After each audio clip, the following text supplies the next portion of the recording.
Oke, halo teman-teman Flippers semua, selamat datang di live chit chat Flip English Pare pada malam hari ini. Pada kesempatan ini, seperti biasa nih kita bakal bahas-bahas seputar beasiswa bersama speaker keren kita pada malam hari ini. Langsung saja sepertinya, Kak Isti sudah ada, langsung aja kita undang. Oke.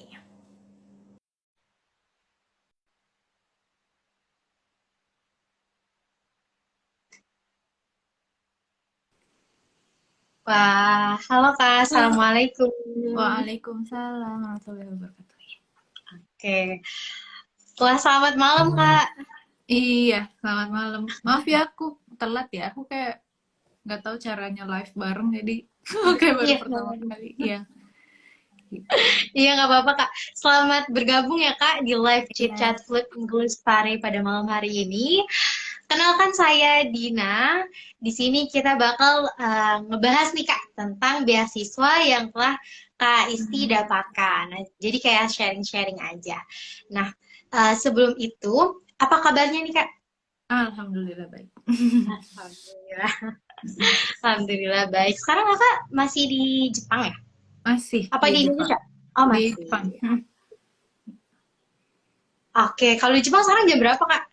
Jam 9 malam, beda 2 jam. Lebih cepat di sini ya. Oh iya, bener jam 9 malam ya. Iya, Oke, kalau kalau gitu Kakak boleh banget nih memperkenalkan diri terlebih dahulu. boleh deh. Assalamualaikum warahmatullahi wabarakatuh. Salam kenal semua Waalaikumsalam. teman-teman. eh, Tenang.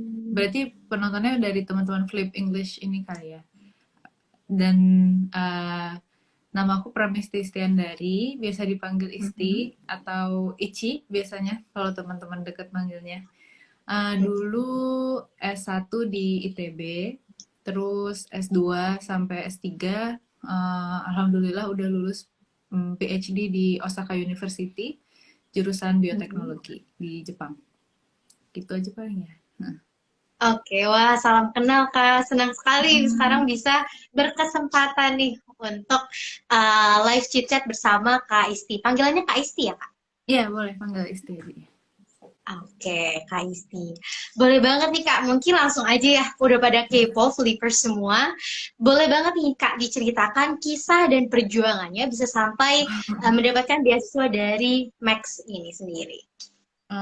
Iya, jadi Iya, mungkin aku ceritain ini aja ya, kayak awalnya kenapa bisa apply iya. sampai akhirnya dapat. Mm-mm, Jadi boleh. dulu tuh abis lulus S1 ITB, Mm-mm. aku nggak langsung nyari S2 sebenarnya waktu itu kerja dulu Iya. jadi asisten dosen di ITB. Mm-mm. Tapi memang udah ada karena udah emang cita-cita mau jadi dosen, tahu harus Iya. sampai S3 untuk jadi dosen Mm-mm. di ITB kan minimal ujung-ujungnya harus dapat gelar doktoral. Jadi ya udah waktu itu pas lagi jadi asisten dosen emang udah bercita-cita harus ngambil sampai S3 nih entah kapan Mm-mm. gitu. Terus alhamdulillah pas udah sekitar 1,5 tahun kerja di Mm-mm. jadi asisten dosen ada info eh, beasiswa ke si jurusan aku ini yang sekarang Osaka University jurusan bioteknologi itu dari Masya Max Allah. scholarshipnya Monbuka Gakusho ya kalau di bahasa Jepang. Jadi itu scholarship dari semacam dikti kayak Kemenristek kayak dari Kemenristek Mm. Indonesia gitu. Jadi Ministry of Education gitu di Jepang yang ngasih scholarship buat orang-orang yang mau sekolah di sini gitu. Terus nah jadi waktu itu memang program yang dibuka itu Mm. terbatas memang karena ada hubungan kerjasama antara jurusan aku di S1 di ITB itu ada kerjasama sama bioteknologi Osaka University. Jadi beasiswa di sini tuh disebutnya U2U atau University to University karena mereka ada kerjasama. Itu buat yang tahu beasiswa Max tuh ada dua jenis ya. Jadi government to Oh. government atau university to Mm. university. Nah, aku tuh yang university to university. Jadi itu terbatas hanya antara universitas yang memiliki kerjasama gitu. Terus jurus program yang aku ambil itu memang program internasional. Jadi pas di sininya juga nggak harus pakai bahasa Jepang gitu. Nah, pas aplikasinya, kalau misalkan beasiswa untuk international student itu biasanya di Jepang sendiri hanya dibuka setiap periode Oktober untuk enrollment masuk bulan Oktober gitu. Sedangkan kalau di Jepang biasanya regulernya orang Jepang tuh intake-nya bulan April gitu. Jadi aku apply dulu tuh tahun untuk enrollment Oktober 2017 gitu. Nah, beasiswa itu persiapannya dari mulai karena aku jalurnya university to university, jadi tesnya tuh tes universitas dulu. Jadi diterima dulu sama Osaka University dan jurusannya memang cuma terbatas tuh bioteknologi sama ada beberapa, nggak bisa pilih, jadi emang maksudnya nggak bisa bebas, hanya ada beberapa pilihan gitu. Karena emang aku pengen bioteknologi, jadi ambil yang bioteknologi. Itu jadi dari awal tuh kita apply-nya ke kampusnya dulu. Kalau kampusnya nanti menerima, baru dilanjutkan mengisi aplikasi untuk Max gitu. Bedanya university to university sama government to government tuh kebalik. Kalau government to government, kita apply dulu Max lewat embassy, biasanya lewat kedutaan Jepang di Indonesia.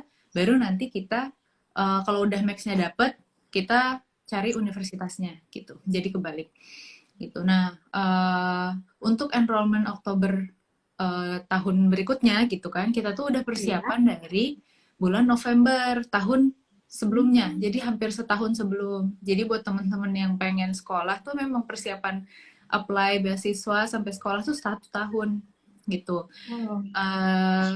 Buat yang enrollment tahun depan nih, buat jurusan aku sekarang lagi buka aplikasinya November, tanggal 14 November sampai 30 November bulan depan nih. Jadi emang jarak aplikasi itu pendek banget, cuma 2 minggu biasanya. 10 hari, nggak nyampe 2 minggu sih, bahkan kadang cuma 10 hari gitu.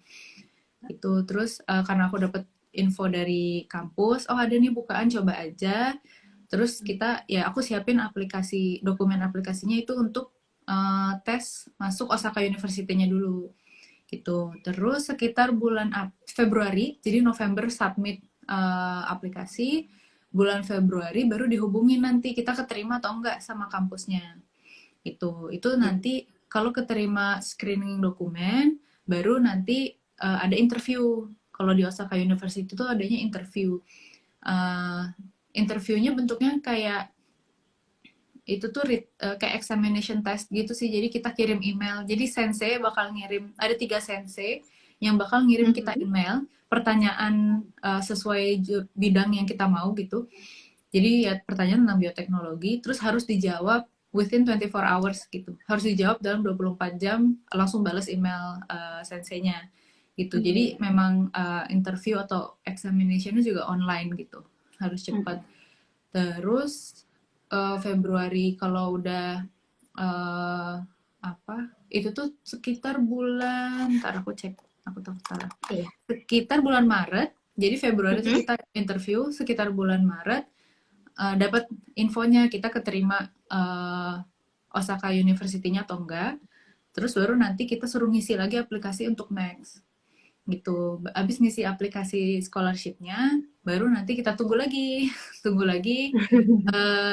baru dapat info tuh Juli, akhir Juli tahun depannya kan, berarti akhir Juli kalau keterima langsung Septembernya berangkat. Jadi bener-bener sampai kita tahu kita keterima tuh 2 bulan sebelum keberangkatan gitu. Jadi memang harus siap aja gitu, harus ready gitu sih, gitu kira-kira.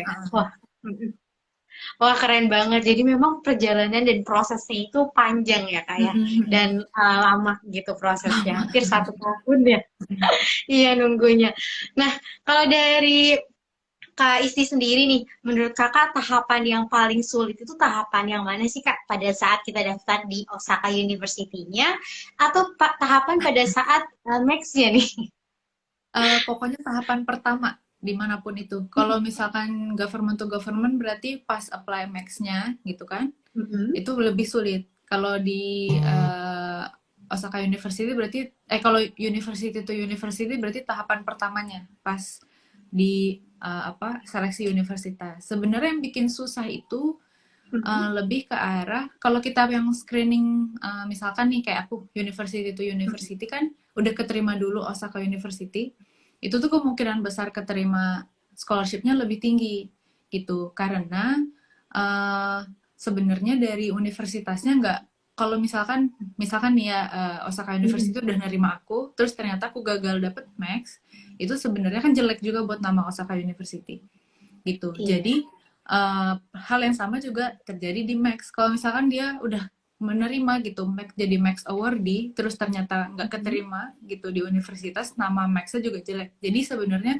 tahap pertama dari seluruh screening itu yang paling susah gitu. Dan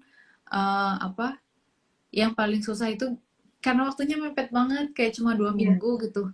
Jadi bener-bener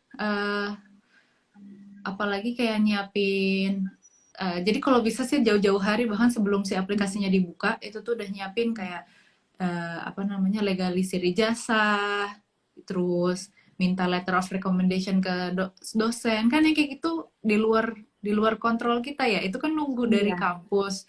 Udah gitu kampus juga apalagi dosen bisa lama banget kan ngebales email atau ngasih tanda tangan aja tuh lama banget gitu. Itu sih yang susah. Udah gitu harus ngambil TOEFL atau IELTS gitu. Padahal TOEFL dan IELTS itu nggak akan ada setiap bulan jadwalnya. Jadi padahal submit itu tuh cuma 2 minggu. Jadi kalau bisa tuh ya udah punya gitu. Sebelum itu buka, sebelum si jadwal aplikasi buka tuh justru udah siap. Jadi pas jadwal aplikasi buka bener-bener tinggal print, kirim gitu. Dan itu pun dikirimnya fisik, jadi bukan email. Dikirimnya tuh harus letter pakai pos. Jadi harus nyampe di sana tuh sebelum deadline, ya kan? Padahal perjalanan pos ke sana itu 4 hari. Bisa 4 sampai 5 hari gitu. Jadi itu aja udah yang paling cepet. Kalau mau makin cepet lagi makin mahal gitu kan. Jadi bener-bener harus dipersiapin justru sebelum waktunya buka gitu. Itu sih dulu cerita dikit aja ya. Dulu tuh bahkan boleh banget. Yang paling dulu tuh masih inget banget. Jadi kita tuh udah siap. Aku kan sama suami aku dulu ya nyiapin aplikasinya, Mas Malik. Terus itu kita udah siap semua kecuali surat rekomendasi aku itu masih di dosen gitu di hari terakhir. Jadi tuh aku hitung mundur 4 hari sebelum deadline gitu kan. Itu 4 hari sebelum deadline. Nah itu tuh bener-bener hari terakhir aku bisa kirim pos. Kalau enggak aku udah lewat deadline. Tapi di hari itu dosenku belum tanda tangan. Jadi itu tuh padahal udah ditunggu berminggu-minggu gitu kan.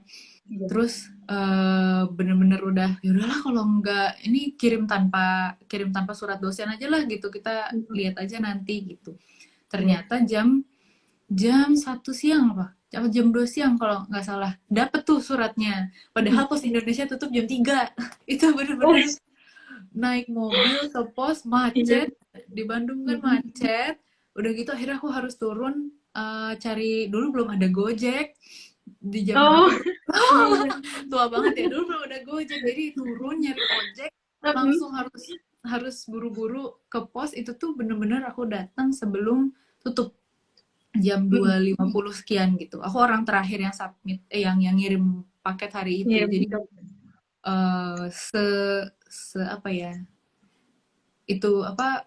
yang menariknya di situ sih, kayak apapun bisa terjadi dalam waktu 2 minggu. Jadi udah se-prepare apapun masih aja bisa terjadi sesuatu gitu. Jadi kalau bisa sih persiapannya lebih matang, lebih baik, pokoknya gitu deh. Iya, betul banget Kak. Jadi memang kalau bisa dipersiapkan memang dari jauh-jauh hari ya Kak. Karena kan ada kejadian mungkin yang unpredictable. Iya. Iya, bener banget Kak. Dan segala hal kan bisa terjadi ya Kak. Makanya untuk mengantisipasi, ini untuk flippers semua bisa banget untuk mempersiapkan dokumen-dokumennya dari jauh-jauh hari ini. Oke. Kak, tadi kan interviewnya ada 3 yang ini ya, interviewer ya.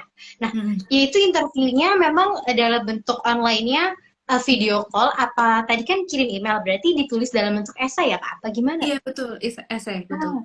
Esai. Jadi ini contoh kasus aku aja nggak ya? Mungkin Iya, beda kampus kan boleh. beda. Jadi Hmm, di bioteknologi itu kan nama departemen. Di dalamnya tuh ada iya. lab-lab beda kan, beda lab, beda sensei, kayak beda profesor tuh beda beda apa ya kalau di kita, beda kelompok ahlian lah gitu. Jadi kita Oh tuh iya. apply-nya itu spesifik mau sensei yang mana gitu. Jadi nah pas Mm-mm. masukin aplikasi kita pilih tiga gitu, tiga yang paling kita mau lah gitu. Nanti si tiga sensei ini yang bakal ngasih pertanyaan ke kita gitu. Jadi ngirim email. Menariknya, Iya. misalkan kan email dari sensei nggak tahu jam berapa ya. Bisa aja jam Mm-mm. 12 malam. Berarti batas ngisinya tuh sampai 12 malamnya lagi. Padahal Iya. mungkin kita baru bangun buka email jam 7 pagi atau jam 10 pagi itu. Dan bisa aja hari itu ternyata kita lagi ada acara gitu seharian. Iya. Padahal pertanyaannya bukan pertanyaannya dijawab pendek, itu beneran esai gitu, kayak explain, describe gitu. Jadi yang kayak bisa 1 sampai 2 paragraf kayak gitu. Ada Iya. berapa pertanyaan ya? Aku lupa. Kayak masing-masing sensei ngasih beberapa gitu, nggak sekali. Jadi Hmm. makanya kalau lewat, jadi dari awal buka HP ada sensei gitu, ada email, langsung lihat jam sensei kirim tuh jam berapa gitu. Jadi batasnya tuh di situ. Gitu sih paling. Itu juga aku baru pertama kali pengalaman tes tapi lewat email. Pasti kan pada mikir lah kalau gitu bisa nyontek. Emang emang bisa Iya. nyontek. Maksudnya emang kita baca dulu gitu, baca Mm-mm. dari buku, dari internet. Mm-mm. Tapi kan tetap cara kita menyampaikan, mendeskrip, menjabarkan gitu kan tetap sensei bisa lihat gitu. Itu copy paste atau enggak. Sensei di Jepang ini banget loh. Mereka bisa tahu Oh. kok kalau kita kalau kayak plagiarisme gitu, mereka bisa lihat, Hmm. mereka cek ini tuh copy paste dari web mana gitu. Mereka bisa. Jadi apa Wow. eh di sini kan juga kalau publish paper atau apapun harus dicek kayak plagiarism check gitu kan.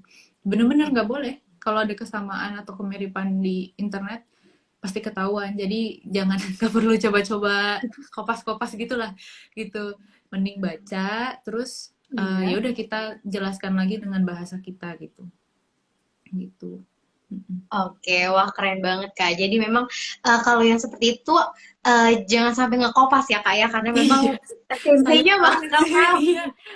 Soalnya kan apalagi orang Jepang kan trust isunya gede loh gitu. Jadi kayak Oh. kalau kalau mereka tahu kita males-malesan, nggak niat, nggak Mm-mm. sopan gitu ya, mereka mungkin nggak ngelihat, oh mungkin anak ini pinter dari dokumen mungkin oke, tapi kalau secara attitude jelek ya mereka nggak terima gitu. Oh, iya. Jadi Mm-mm. memang dilihat dari keseluruhannya ya Kak ya, Keseluruhannya. bukan hanya akademik aja nih. Iya betul.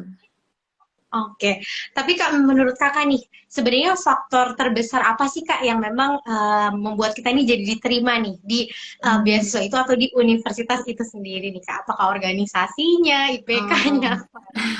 Ya, jadi ini aku sering bilang juga ke si yang suka nanya ke aku gitu, tips biar keterima gitu Iya, kali ya. boleh dong. Kalau dari aku lebih ke pokoknya semua orang tuh bisa dapat beasiswa. Aku bisa bilang bukan yang paling pintar, tapi yang paling siap gitu. Jadi yang aplikasinya dari awal paling lengkap, submit paling cepat, on time, rapi, semua kebutuhan persis yang diinginkan sama universitas atau dari beasiswa itu justru lebih dipertimbangkan dibanding yang IPK-nya tinggi tapi mepet ngirimnya, ada dokumen yang kurang gitu, terus misalkan sesimpel tadi lah balas email tapi nggak sopan atau ketahuan plagiarism check gitu. Jadi bukan tentang pinter tuh minimum doang sih, kayak apa ya, aku aja nggak tahu kalau harus ada IPK berapa sih, nggak ada minimal IPK, Oh, aku nggak iya. nggak ngerti deh. Iya, jadi lebih ke arah persiapan karena justru yang dilihat seniat apa sih gitu, seniat apa sih kamu ngejar beasiswa ini gitu. Jadi itu sih yang pertama, jadi siapa yang lebih siap bukan siapa yang lebih pintar gitu. Nah itu tuh bisa terpancar dari, maksudnya orang yang dalam tekanan hanya 2 minggu dengan sekian dokumen gitu, yaitu cuma orang-orang, makanya kalau tadi tanya apakah organisasi gitu, mungkin bukan Iya. organisasinya, tapi biasanya orang-orang yang sudah biasa bekerja dalam tim, dalam tekanan, entah itu di organisasi atau di kerja, mungkin dia sambil kuliah sambil kerja sampingan gitu ya. Orang-orang yang sudah biasa kerja dalam tekanan pasti lebih bisa bersiap lebih lebih baik, intinya gitu aja gitu. Jadi yang paling dilihat itu sih soft skillnya ya. Hard skill mah minimum requirement aja gitu. Jadi kayak orang yang Oh. nilainya 100 terus sama orang yang Heeh. 75 terus ya sama-sama masuk gitu, sama-sama masuk. Abis itu tinggal lihat siapa yang attitude dan soft skillnya lebih baik gitu. Gitu. Itu pertama. Kedua, kalau khusus di Jepang, kalau aku sih saranin sebelum kita apply, kita justru harus apa ya sebutannya ber, mengenalkan diri dulu ke sensei yang mau kita tuju, ke profesor itu. Itu sebenarnya nggak tertulis dimanapun, nggak ada yang bilang harus, Iya. tapi justru karena aku tahu orang Jepang itu sangat senang yang sopan, sangat senang yang niat gitu. Jadi dulu tuh aku sebelum apply bahkan udah nge-email senseinya. Aku bilang kayak sensei saya dari nama saya ini, saya S1-nya di sini, bidang TA saya dulu ini. Saya tertarik masuk lab sensei nih karena bidangnya kenapa gitu ya. Cerita kenapa harus lab mereka gitu. Kenapa harus lab beliau, terus aku bilang sekarang saya lagi mau persiapan aplikasi gitu, jadi bahkan sebelum aku submit, jadi sekarang saya lagi persiapan, rencananya sih mau pakai beasiswa Max gitu, semoga berkenan kayak gitu. Jadi kayak udah kayak gitu doang. Aku kayak kayak minta izin apa ya, kayak nyapa, kayak mengenalkan diri, saya bakal apply loh, nanti kalau ada nama saya inget ya gitu, lebih ke arah situ. Jadi kita menyampaikan itikat baik dulu gitu. Terus beneran senseinya nggak lama bales, terus bilang oh iya silahkan kalau mau apply gitu, apa kita itu dulu yuk, interview dulu. Dulu belum ada Zoom, dulu pakai Skype. Oh, oh iya. Jadi kayak bisa nggak saya juga mau ngobrol dulu deh pakai Skype gitu. Terus akhirnya ngobrol bentar, kok sebenarnya cuma interview informal, bahkan beliau juga cuma pakai baju rumah gitu gitu. Terus cuma nanya kayak kamu siapa, dari mana, emang rencananya gimana, ngambil beasiswa apa, terus terus ujung-ujungnya dia cuma bilang oh oke deh, ya udah coba apply aja dulu, kan banyak ininya, banyak apa ya, lawannya, banyak saingannya gitu, jadi kamu juga belum tentu masuk, semoga masuk ya gitu. Jadi kayak gitu sih. Terus alhamdulillah lancar sampai akhir. Jadi memang itu tipsnya sih, kalau bisa kita udah apa ya, dengan aku nge-email senseinya tuh merasa aku tuh visinya jelas gitu. Oh jelas lab ini kenapa mau dia kayak gitu. Karena banyak orang yang kalau enggak kan jadinya kayak ini siapa nih, nggak pernah bilang-bilang gitu. Dia apa ya, backgroundnya jangan-jangan nggak cocok sama lab saya gitu. Jadi itu sih kayak nggak ada salahnya kok kita apa ya, bersopan santun sama sama tujuan kita gitu kalau emang udah jelas gitu. Nah itu di Jepang ya, aku nggak tahu kalau di univ lain, tapi menurutku nggak ada orang yang nggak seneng kok digituin gitu. Pasti dimanapun seneng gitu. Oke, wah, Masya Allah. Jadi memang penting banget ya Kak memperkenalkan diri dulu nih, kata kita tuh minta izin ya untuk mau apply nih, mau apply beasiswa. Tapi Kak, kita bisa dapat akses emailnya dan memang tahu itu senseinya tuh infonya dari mana ya Kak? Internet aja, aku bener-bener cuma dari Google kayak jadi pas bioteknologi kan aku mau masuknya, terus masuk ke website bioteknologinya, abis itu lihat labnya ada pilihan lab apa aja, terus oh dari semua lab ini kayaknya sensei ini aku paling pengen gitu, terus aku masuk ke website lab si senseinya, terus abis itu lihat ininya bidang apa namanya, pasti setiap lab tuh atau setiap departemen ada kok kayak scope riset mereka apa gitu, bidang mereka tuh gimana. Nah aku pelajarin tuh, oh sensei ini kerjanya di tentang ini, oh tentang ini, oh menarik nih gitu. Ya udah langsung aku cari aja email senseinya, terus aku email, aku bilang saya tertarik karena lab sensei ternyata ada kerjaan ini. Aku tinggal ngomong apa yang ada di internet, apa yang ada di website gitu. saya baca di website saya katanya tentang ini nih ya, saya tertarik karena dulu saya satunya tentang ini nih gitu. Jadi bener-bener cuma, jadi aku belum pernah ketemu senseinya sama sekali sebelumnya juga, Iya. kenal juga nggak pernah gitu. Jadi emang dari internet aja gitu. Oke. Wah, Masya Allah, memang pentingnya nih Kak ya untuk mencari informasi di internet, Mm-mm. apalagi sekarang sumber Iya, informasi sekarang banyak gampang banget. banget. Iya. Mm-mm. Gampang banget, jadi bisa dimanfaatkan ya. Mm. Kayak Kak Iya. Isti nih, cari-cari informasi sat-sat kali ya Kak kalau bahasa sekarang. Iya, kayak apa ya? Cari aja, pokoknya cari aja gitu, kayak gimana ya? Semua ada di Google, pasti ada di website. Mm-mm. Kecuali website universitasnya emang tidak terlalu update gitu, itu bukan salah kita ya. Tapi kalau ternyata kita udah usaha terus datanya ada semua tapi kita nggak ngelakuin, kan rugi di kita gitu. Iya, betul banget Kak. Wah, Kak ada yang bertanya nih Kak dari kolom chat. Teh Isti berarti kalau kamu tuh tergantung jurusan yang dibuka ya? Iya, iya betul. Kalau kalau Um, kasusnya yang beasiswa aku ini yang U2U, iya. Osaka University dan Max itu terbatas cuma untuk berapa ya? 3 kalau nggak salah. Bioteknologi, bentar aku coba buka. Aku buka.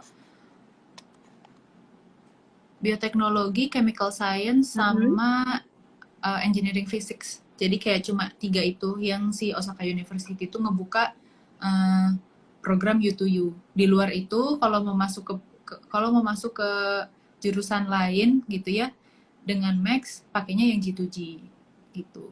Oh, iya. Gitu. Atau Oke.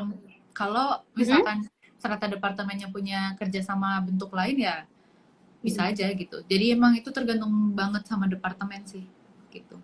Oh gitu, jadi memang tergantung ya Kak ya. Hmm. Tapi Kak dari apply beasiswa ini nih, dari Max ini, sebenarnya kalau Kak Isti ini berapa lama sih Kak mempersiapkan beasiswa ini? Mulai dari bahasa Inggrisnya, atau mungkin bahasa yang sudah bahasa sehari-hari ya pada saat S1? Oh, bentar. Kalau persiapan dokumen Mm-mm. itu kayaknya sekitar sebulan apa 2 bulan, sebulan kali. Jadi kan submit tuh November, nah dari Oktober tuh aku udah mulai legalisir ijazah. Itu aku termasuk Mm-mm. termasuk mepet sih. Soalnya waktu itu kan Ah, emang aku lagi kerja ya. Jadi itu iya. masih di tengah kerja, akhirnya aku berhenti gitu karena keterima. Jadi emang karena lagi kerja, nggak tahu kapan ya mau apply, ya udahlah lihat nanti aja. Terus ternyata eh, ada gitu. Oh, Mm-mm. masih ada waktu nih gitu. Pas baca tuh udah Mm-mm. Oktober gitu.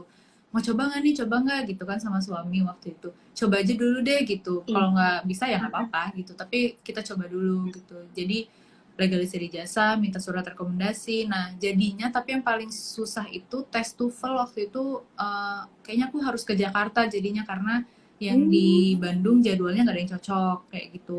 Iya. Kan yang kayak gitulah nggak bisa diprediksi ya. Jadi padahal Mm-mm. sertifikat TOEFL atau IELTS itu berlaku 2 tahun. Jadi kita mau ambil sekarang buat Iya. apply 2 tahun lagi juga masih bisa gitu. Jadi Iya. sebenarnya nggak ada ruginya ngambil tes bahasa Mm-mm. Inggris dari sekarang gitu. Terus apa ya? Itu sih sebulan sebelum ini kali ya aku persiapannya gitu kali. Oke, jadi memang persiapannya sebulan sebelum itu ya Kak ya. Tapi Mm-mm. Kak, Kakak pernah nggak sih mencoba beasiswa lain nih selain beasiswa dari Max ini? Atau mungkin ini pertama kali? Pernah. Aku Oh pernah. pernah pas Mm-mm. SMA mau Mm-mm. S1 itu aku pernah nyoba ke Jepang juga. Tadinya mau S1 ke Jepang, Mitsui Busang kalau ada yang tahu. Terus gagal. Gagal dari jadi pas dokumen tuh lolos, terus tes Mm-mm. examination gitu, eh satu hall sama orang-orang gitu banyak banget. Terus Iya. ternyata ada tes bahasa Jepang. Di Mitsui Busani Oh. kayak mirip tes Max kalau G2G. Jadi kalau government to government itu ada tes bahasa Mm-mm. Jepangnya bedanya. Mereka ada written Hmm. examination bahasa Jepang. Kalau misalkan yang U2U nggak pakai bahasa Jepang karena memang programnya biasanya bahasa Inggris. Nah, dulu aku pas lulus SMA nyoba sih itu Mitsui Bussan, terus gagal banget sih. Aku baru sadar kok, hah, ada tes bahasa Jepang terus nggak bisa sama sekali, terus kayak nggak heran nggak dapet. Jadi ya udah, tapi pengalaman pengalaman sih paling itu. Kalau kalau beasiswa sih itu Mitsui Bussan pernah nyoba. Apalagi ya, kalau dulu pernah nyoba ke tes NTU sama NUS, tapi bukan tes beasiswa.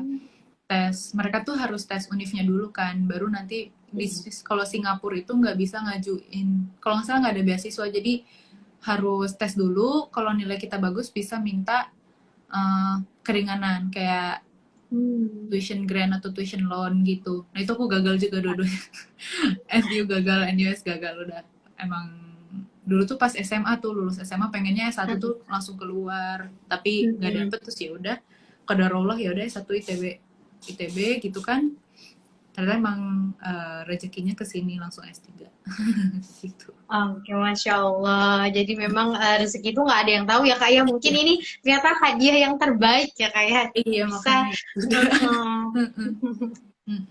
sekaligus S2 dan S3-nya di Jepang. Masya Allah. Oke.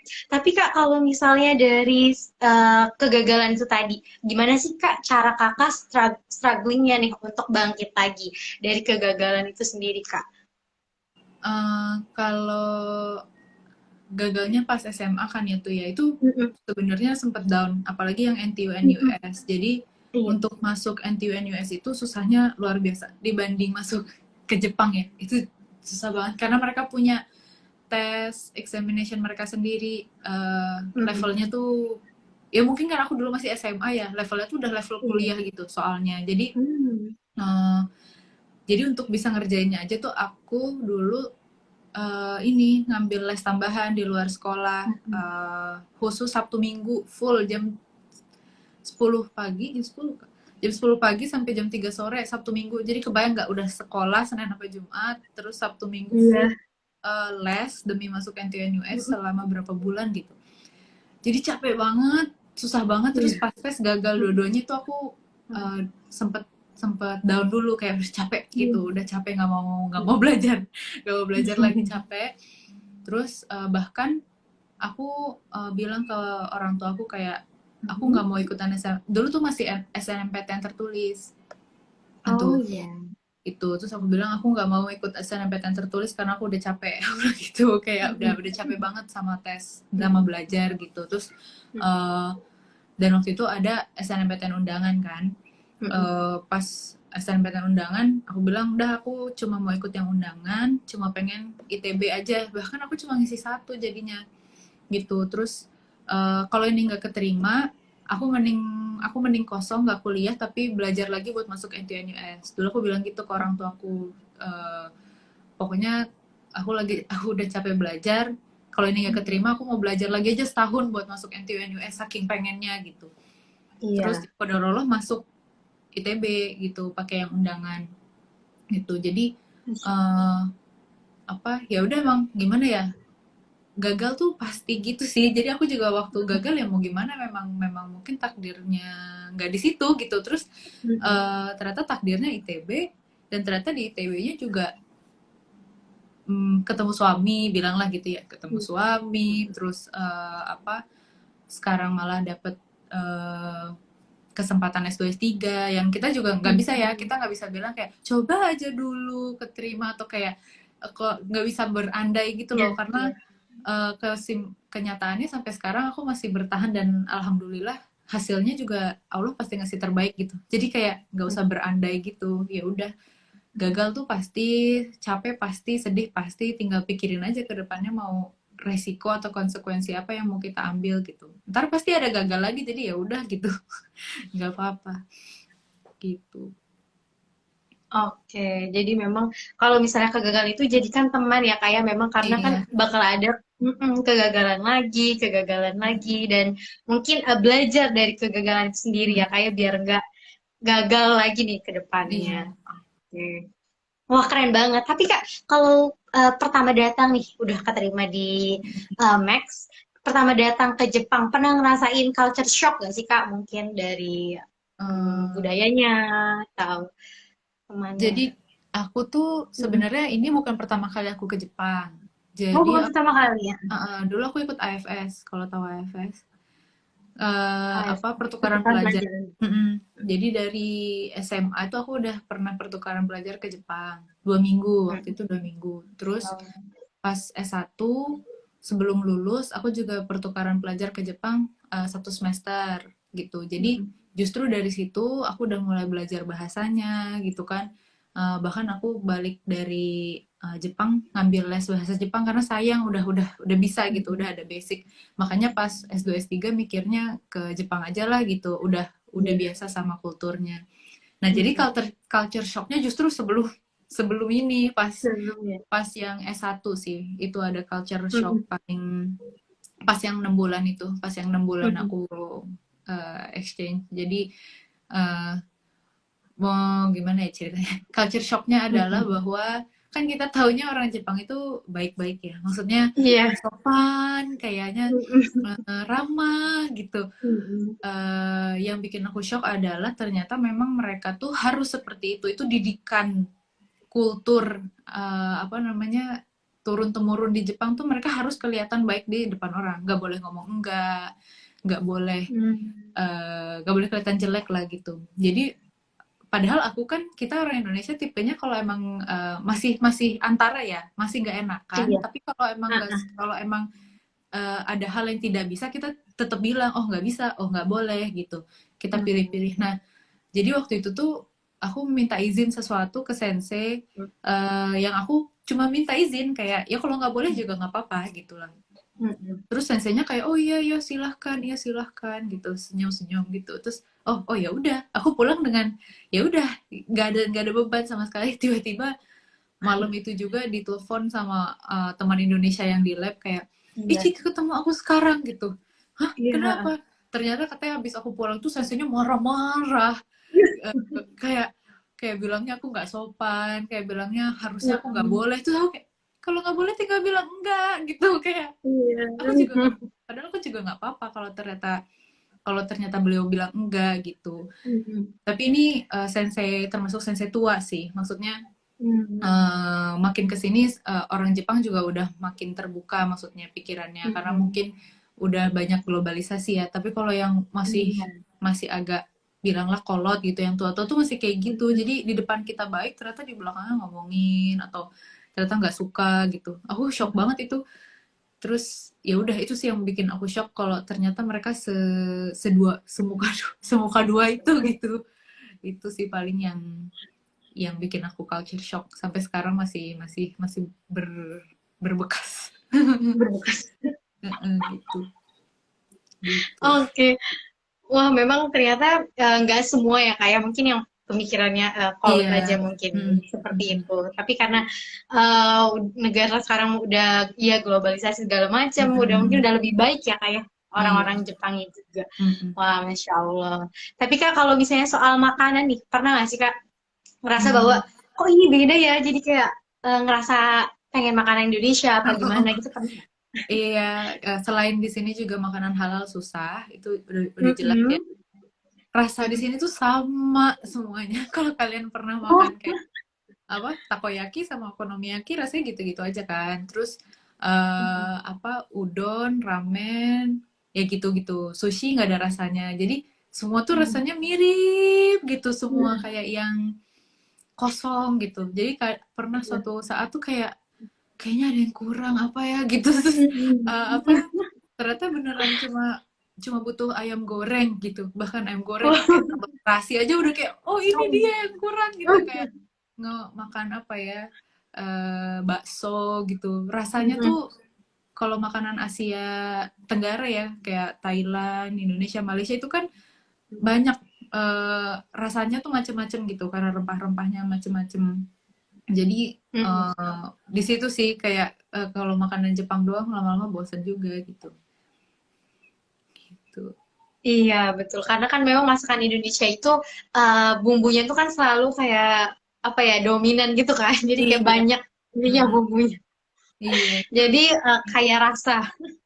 macem-macem kan, ada kadang pakainya Macam-macam. kemiri, kadang pakainya Betul. ketumbar, kadang salap, Heeh. daunnya juga banyak. Kalau di sini kan Iya. satu doang, itu Apa? lagi soy Banyak. sauce lagi, terus apa namanya, kayak dashi dashi itu kayak stok, kaldunya tuh kaldu ikan lagi gitu, jadi kayak Oh, gitu. Dia mungkin karena yang aku bisa makan kan cuma kaldu yang halal kan, jadi nggak mungkin aku makan iya. kaldu babi atau kaldu Iya. yang lain, jadi ya makanannya gitu aja rasanya. Gitu. Mm-mm. Tapi kalau misalnya lagi kangen masakan Indonesia nih, biasanya kakak masak sendiri apa memang cari tempat makan Indonesia, ada nggak sih kak? Dua-duanya sih. Dua-duanya kalau lagi males masak, saya makanan ya masakan aku nggak seenak restoran Indonesia di sini gitu, jadi kalau emang lagi pengen banget ngerasain yang otentik Indonesia ya ke restoran, tapi di rumah sendiri aku masak sehari-hari bukan makanan Jepang sih, kayak paling sering tuh ya ayam kecap. Kayak minimal orang Indonesia banget gak sih, kayak ayam kecap semur gitu atau nasi goreng gitu, gitu paling. Mm-mm. Oke, wah, Insya Allah. Tapi Kak, kalau misalnya di sana, pernah nggak sih Kak, dengan mahasiswanya nih? Di sana Kakak pakai bahasa Jepang apa bahasa Inggris nih Kak? Kalau kelas bahasa Inggris, tapi Oh, kalau bahasa Inggris. buat sehari-hari ngobrol sama temen di lab sih bahasa Jepang biasanya. Oh, bahasa Inggris. Mm-mm. Iya, pernah ngerasain ini nggak sih Kak, kayak kesulitan nih untuk berkomunikasi sama mahasiswa internasional di sana? Pernah nggak sih Kak? Kalau mahasiswa internasional tidak sama sekali ya, karena bahasa Inggris. Iya, sama orang Jepang ya. Kalau sama orang Jepang ya, karena mereka kurang welcome kalau kita ngajak mereka ngobrolnya bahasa Inggris. Kalau mereka tahu kita bisa bahasa Jepang, mereka langsung open, langsung langsung seneng gitu ngobrol. Oke, Masya Allah. Jadi memang kalau sama mahasiswa internasionalnya memang udah eh, biasa ya Kak ya, memang karena pakai Udah bahasa biasa. Inggris. Tapi Mm-mm, kalau mm-mm. sama orang Jepangnya malah agak berbeda kalau mungkin bahasa Inggris ya. Iya. Mm-mm. Betul, betul. Oke, nah kalau sistemnya sih Kak, sistem pendidikan di Indonesia sama Jepang itu apa bedanya sih Kak? Eh, Hmm. Kalau secara sistem sebenarnya mirip kok, S1-nya 4 tahun. Kalau ngomongin Iya. sistem, S1-nya 4 Mm-mm. tahun, terus ada kelas-kelas, diajar sama dosen di kelas, ada tugas, ada Mm-mm. presentasi, itu mirip-mirip aja. Bedanya pas udah, eh, sebenarnya gimana jelasinnya? Jadi gini, S1 aku cuma Iya. cerita di Osaka University jurusan Mm-mm. bioteknologi ya, buat sebagai Iya. pembanding. Jadi untuk anak S1 eh, di mana? Di Osaka University, mereka tuh langsung masuk jurusan biotek gitu kan, misalnya S1 Mm. bioteknologi. Terus mereka nanti di tahun ketiga itu pilih lab. Mereka milih lab, diseleksi sih, tapi nanti masuk satu lab gitu. Abis nanti masuk ke satu lab, eh, mereka tuh di situ langsung riset bareng sama anak S2 S3 yang lain juga yang ada di lab itu gitu. Jadi mereka di lab itu, kalau di Jepang kayak punya jam kerja, kita harus datang dari jam 10 pagi sampai jam 5 sore kalau labku kayak gitu. Jadi bahkan anak S1 pun harus kayak gitu ke lab gitu. Terus nanti mereka sambil salah, tahun keempat mereka Iya. masuk ke lab, tahun keempat masuk ke lab.